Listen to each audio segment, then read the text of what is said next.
and welcome to the Darke County Anglican Podcast. My name is Andrew Costa, and I'm a clergyman in the Reformed Episcopal Church. And this podcast exists to educate the people of Darke County and beyond as to the Anglican way. Welcome to the show. Hello all, welcome to the Darke County Anglican Podcast. My name is Andrew. I'm a deacon in the Reformed Episcopal Church, and welcome to our inaugural episode of the Darke County Anglican Podcast, to say the name again twice in two sentences. If you're tuning in and you're from outside Darke County, that is okay. You're welcome to tune in.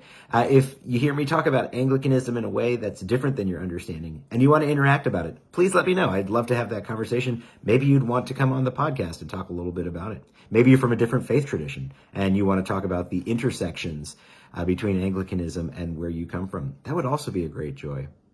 But as we kick off this podcast, I just want to talk about the three major goals of the podcast. The three major goals are to talk about where Anglicans come from, that is the history of Anglicanism. We'll talk about what do Anglicans believe, and that'll be an exploration of the 39 Articles of Religion. And certainly there are different ways that people view the 39 articles, different articles that maybe people put different amounts of weight on, so that hopefully will come out in our conversations. So we have where do Anglicans come from? What do Anglicans believe? But then there's also a question of what do Anglicans do? What does an Anglican church service look like? An Anglican prayer service, what does that look like? Our morning and evening office prayer services are extremely important to our ethos and how Anglicans are built. And so those are the goals of the podcast. And I'm glad you've stumbled upon us, and hopefully you'll find that this is a great blessing and a great joy as you explore the Anglican faith. In particular, how we practice it in the Reformed Episcopal Church. Just need to admit that the way the REC views Anglican history and polity and those things are specific, and there might be folks from other branches of Anglican faith that might say, "Oh no, we look at it quite differently," and those are always worthy conversations to be had. Okay, well, today's podcast, I wanted to start with the history of Anglicanism. Where does it even come from? What is Anglicanism as far as like their history? Because you might say something like, well, what is an American? And you have some ways you can talk about that. Well, modern Americans have this way of life and this way of looking at the world. Or you could say, well, Americans are the people that come out of the 13 original colonies in 1776. And so there's so many ways you can answer a question like this. And so Anglicans, well, at the very beginning of Anglican history, we go back to the Roman Empire, that we know as some of the early church fathers are listing the places that Christians are present. By the time of 200 AD, so 170 years after the death and resurrection of Jesus Christ, they list England as a place where Christians are present. Now, even before then, there are legends that Joseph of Arimathea, if you remember Joseph of Arimathea from the gospel accounts, Joseph of Arimathea leaves Jerusalem and goes to England, where there is some mining going on. We believe Joseph of Arimathea had a mining background, so to go to England and take the message of Jesus Christ early on in the history of the church is not completely absurd, but it is unsubstantiated. We don't know for sure that he was there. We just have these legends, but legends do come from somewhere. So this is the point where you got to put on your historian's hat and say, okay, are these legends things that later Anglicans came up with to connect themselves to the early movements of Jesus Christ? Or are these things that have some kernel of truth that maybe were massaged into something else? And so, I've read some Anglican histories, but I've not really read primary sources. So all I can say is there are legends that Christianity gets to England rather early in the travels of Joseph of Arimathea. We're talking 5-10 years after the death of Jesus Christ. You might have seen the early English expressions of Christianity as brought by Joseph of Arimathea. What we do know for certain is that Christianity spread very quickly through the Roman army. The Roman army has a presence in England, and that Christians within the Roman army are bringing Christianity within the year 200, maybe 300, to England. And that's why England makes the list of places Christianity is found.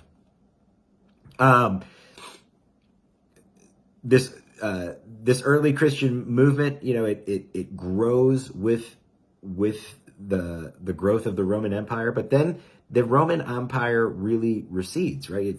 If you read European history, you're going to have to read about the history of Rome. It's a fascinating history. If you want a podcast on the history of Rome, there's a History of Rome podcast with a guy named Mike Duncan that is 140 episodes long, but it's brilliant and I'd recommend it to you. But what you'll see is as the Roman Empire recedes from the edges of the empire, so as it, the furthest it ever gets is England, and then as it shrinks out of England and back into France, there's actually a demographic or a population collapse in the land of England. And so with the collapse of Roman population, with the collapse of just the amount of people that are there because of some agricultural issues, the church shrinks because the number of people there shrink. And then the people who come in into that space are not Christian. They're what you would technically call pagan. Now, you can use pagan as a pejorative word to say, oh, these people are pagan in that they're morally loose.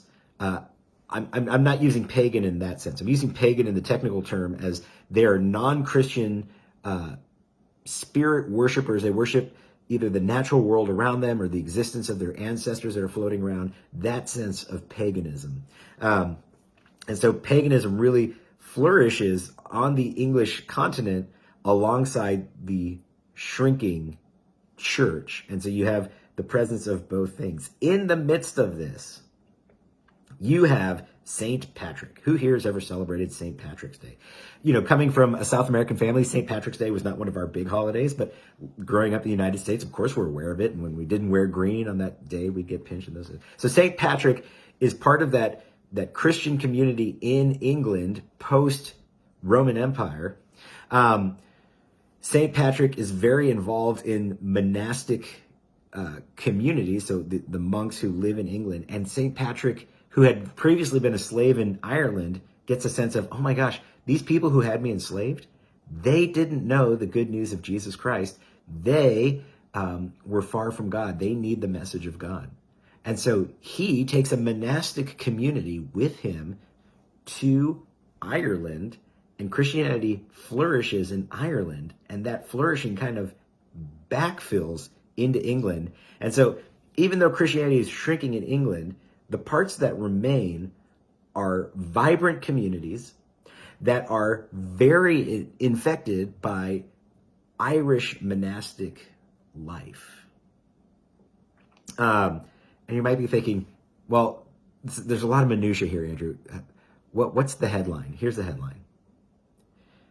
One of the great popes, Gregory the Great, sent some missionaries to England to re-Christianize England and with Roman Catholic Christianity. And when they get there, they discover Christianity is not absent from England. It is present. There are pockets that are vibrant, but it is distinct from the Roman Christianity that Pope Gregory the Great sent there. And so now there is this question mark about, will English Christianity hold on to its Irish St. Patrick type character, or will it become more Catholic? And they have a big meeting. It's called the Synod of Whitby. The Synod of Whitby, the two big things, the two big headlines is, should the monks cut their hair like the Irish monks, or should they cut their hair like the Roman monks? And should they celebrate Easter with the Irish Christian calendar, or should they use the Roman Christian calendar? And those were the two big issues that you might read about from the Synod of Whitby. But underlying those issues is not about dates, and it's not about haircuts. It's about who has the authority to approve haircuts? Who has the authority to approve dates? Who is running the show? At the end, the monks who are there say, this Roman Christianity is robust. It has resources. It has organization. Let us come into community. Let us fellowship. Let us be together with Roman Christianity. But that is the decision that the English church makes, they say, we are going to be part of the Roman family. So in the 16th century, in the 1500s, when the English say, we're going to leave the Roman Catholic Church, and the Roman Catholic Church says, you can't do that. You're Roman. We are over you. We've always been over you. The English church has an argument to say, we came into this fellowship. We made the decision to be here because we saw your strength of character and orthodoxy. Now that we don't see those, we will now make the decision to be distinct again.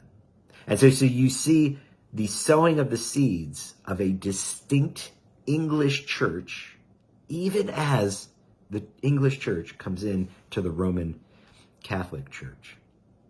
And so these things are going to be important because the English church the Church of England, Anglicanism, does not begin in the 1500s with the Protestant Reformation, though it is so impacted by it. The English and Anglican communion of churches begins early on in the history of Christianity and comes together with the Roman Church. But it is a distinct fellowship. It has an English character and culture to it. And we don't want to run too casually by that fact.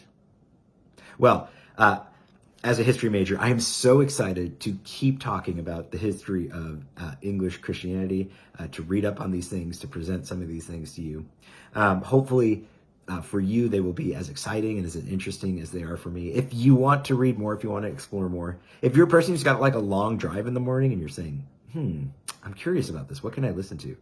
There is a fascinating modern scholar series with a professor, Michael Drought. I think it was made in 1999. It's the history of the Anglo-Saxons. It's a great courses, modern scholars thing. It's usually on CD. You'd have to get it from your local public library. But if you can find a way to play those CDs in your car or find it digitally, Michael Drought, The History of the Anglo-Saxon World, fascinating, lots of great history about the Anglo-Saxon people, but with it, it is a very distinct history of the English-speaking church. Well, like I said, my name is Deacon Andrew of the Darke County Anglican Mission. It has been so great to spend a couple minutes with you. If you have a question, please text, let me know, and I would love to answer any questions that you might have. In the meantime, I hope you are so blessed, and we'll talk soon. So long.